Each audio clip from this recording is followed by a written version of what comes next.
I chose to, well, first off, I chose to not play in it. And I guess there's a lot of reasons why. I think first off, my game is clearly not ready for something like that. In theory, let's say I'm in the... Okay, emergency press conference. We're going to react to this. This was something I was actually told about a week and a half ago, maybe almost 2 weeks ago now at this point. Whenever the list for the Myrtle Beach thing was first announced, I was passed some information from some sources close to this that let me know, due to the backlash, I guess, that was coming online for Garrett not being listed and why wasn't Garrett invited or whatever, that he was in fact invited to the tournament. I chose not to make a video on it last week because, to be honest, like, I didn't know why Garrett didn't. He's not going to tell me why he didn't, nor was I going to ask him because it's not really any of my business. And everything was just speculation.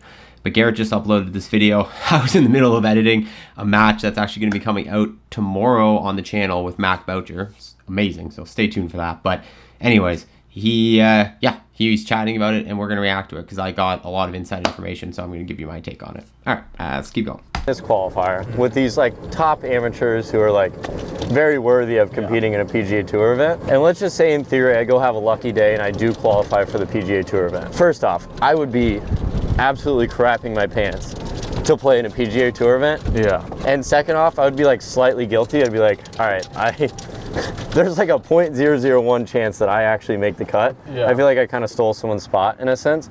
So that was like one reason. But I think the overarching reason for me was like, my game's just not ready. Yeah. Like, I just feel like I wouldn't, even in theory, if I did play in a PGA Tour event, I just don't think I'm like, clearly I'm not at that level. I guess what ended up happening is they came to me, they said they wanted me to play. Over anything else, I was like, why wouldn't we just like give it to Brad or something? Like, why wouldn't we just have you play? I guess they wanted me to play in it, and I told them I wanted you to play in it. Something I even thought about was... Okay, this is interesting. So I obviously watched this through once, and I'm rewatching it with you guys, but this is an interesting question, and he doesn't answer it to if they gave a reason why Brad wouldn't be able to play in it. But I'm actually interviewing the head of play, or the head of marketing, the director of marketing at Play Golf Myrtle Beach on Thursday.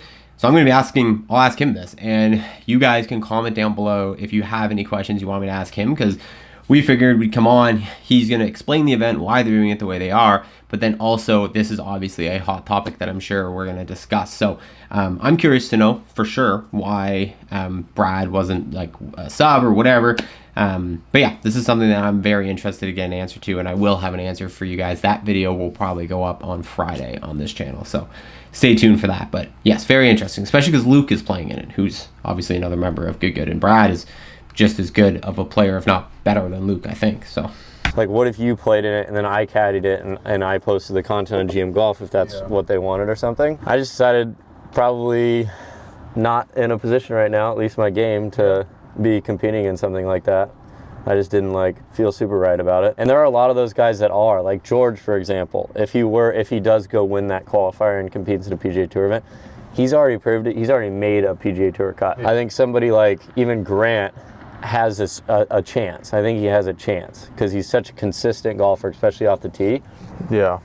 I think he would have a chance, but I don't know. I'm just a realist, like, you know? I'm a realist. It's still just even if, like, say I played in it and got through, even I'd be crapping my pants just because I'd had to play some tournaments before. Right. Like for you're playing, when was the last time you played a tournament?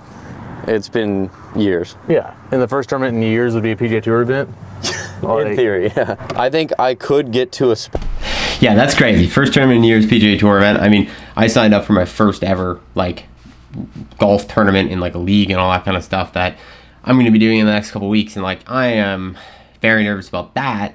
And that's just like a local, like it actually does not matter how I perform there. It's not like I'm playing with other people who are just as good as me. Like he's talking about going out and competing against people who are clearly like high-end professional golfers, even the Corn Ferry guys at this event.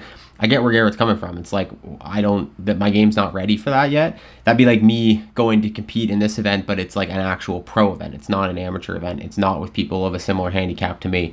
It's a pro event. Like I wouldn't feel ready for that. I don't feel ready for this tournament where it's actually people who are of the same level of golf as me. So I get it. But if I were to actually set aside months and months and months to like really just practice, which Honestly, part of the reason I want most of the channel to be stroke play from now on is so I can kind of grasp where my game's at and figure out what I need to learn and what I need to improve. Even then, it's just like, because a lot of people... I feel that big time. One of the reasons, one of the reasons, definitely not the reason, but one of the reasons I want to be playing in tournaments right now is kind of the reverse osmosis of what he said. I want to play in tournaments so that I get used to playing under more pressure, so that when I get to play YouTube matches like I did yesterday with Mac Boucher, who's clearly a very talented golfer who's been doing it for years, playing in tournaments, professional tournaments for years, I can really bring my A game every time, and learning to deal with the pressure of being on camera in a YouTube video, which, by the way, was the most intense match I've ever played in my life. It was actually incredible. I can't wait for you guys to see it coming out tomorrow on this channel.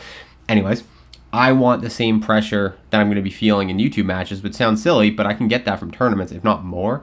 So the more I can learn to deal with that pressure, the better. So he's doing it the other way around, using stroke play videos to get ready for tournaments. I'm using tournaments to get ready for videos, but we're at very different places in our golfing career. I'm trying to be a YouTube golfer at the top level. He's trying to be a competitive golfer, I guess, or at least he's talking about it. So anyway, people watching, they just don't realize how different tournament golf is. It's so different. Like how different it is. I don't know why. I mean, I think it's just the pressure of like, crap, like you have to go post a score. It's just a different animal. Even like intro YouTube golf, like when I'm out there playing by myself, it's one thing, but like again, a match, like I said to Mac yesterday on the 8th hole, and he said it back to me, it's like, because we're both kind of new to playing YouTube golf on camera, and it's like, you don't even feel like you're in your body. Like it's such like I don't know, it's just very different. It's very different than just going out. So much different than going out without cameras. It's even different than just going out and filming my own content or with my videographer, just like me playing. I don't know why, but the match stuff on camera, the pressure, being in front of a bunch of people, and then you add that, I mean, playing in a tournament in general is stressful, but when you know that in Garrett's case, hundreds of thousands of people are going to be watching and like judging you based off it, it adds a different level of pressure. You don't want people, like, it is so normal for a scratch golfer to go out in Charlie Woods went out in a tournament and shot an 86. It can happen. But if a YouTube golfer, say like Garrett, who posts scores in the 60s and the low 70s, goes out and shoots an 86, everyone will be like, you're cheating in your videos, you're lying, you're this, you're that. We get it all the time. So it's like, and you don't want that. That's annoying, and like, it's not true. And so you almost feel like you want to be less vulnerable by going in and putting yourself in situations like this. But you know, it can happen. It can happen to the best of us. So yeah, it's like I can come out to Twin Creeks and shoot 66 every day for 2 months, but then I go out in a tournament out here. I could play a tournament at Twin Creeks. Yeah. And I'd feel completely different than I would if I was just playing out here on video. 100%. So tournament golf is a different animal, so I get it. I also applaud the people who are playing it. I wish everyone the best of luck. Yeah, he could shoot 66 for 2 months straight and then shoot a 76 on the day of the tournament. Like it is so much different. And for anyone who hasn't played in a tournament or played in YouTube golf events, from everyone I've talked to, and the pressure I felt in playing in certain like matches and all that kind of stuff, like it's very different. It's very different. And I hope that whoever wins does well in the PGA Tour event. That's what I want to see more than anything. I hope that whoever comes through that qualifier and gets in is the right player to play in the PGA Tour event. I hope it's like, honestly, I want to see George play in a PGA Tour event again, or Grant. Like, dude, seeing one of them, that'd be sick. But That'd be sick. They are going against top amateurs, so we'll see who gets through. Yeah, that's gonna be an interesting. It'll be interesting to see who gets through that and what the scores are like.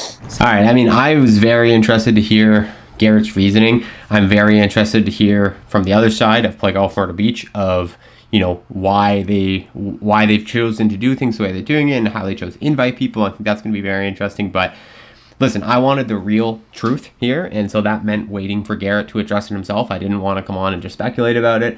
So listen, we have the answer from him. He didn't feel like his game was there. I think that's admirable. I think his plight of being like, I wouldn't want to also take a spot is also admirable, but like, he would have earned it. Like, if you go to qualify and you qualify, like, you have earned that spot. You have beaten all of those Korn Ferry guys, and they could have earned the spot by beating you, and they didn't. So, like, that I think is just, again, nerves probably, and just him being a nice guy.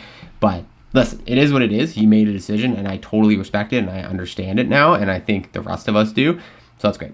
Emergency press conference. See you in the next one.